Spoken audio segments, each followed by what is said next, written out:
Нэр дэвшигч нь сонгуулийн үйл ажиллагаанд хандивын аргаар сонгуулийн санхүүжилтийн нэгэн хэсгийг бүрдүүлдэг. Дараах этгээдээс хандив өхийг хориглоно.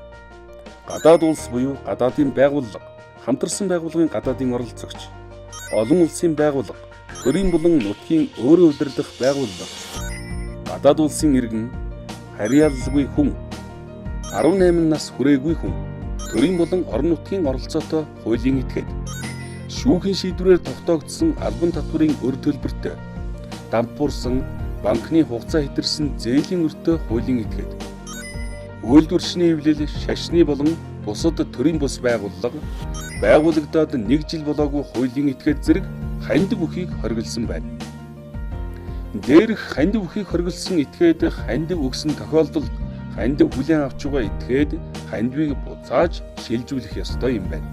Тийм учраас нэр дэвшигчид хуулиа биелүүлж шударгаар өрсөлдөе. Харин иргэд бид сонгуульдаа идэвхтэй оролцож хариуцлагатай сонголт хий.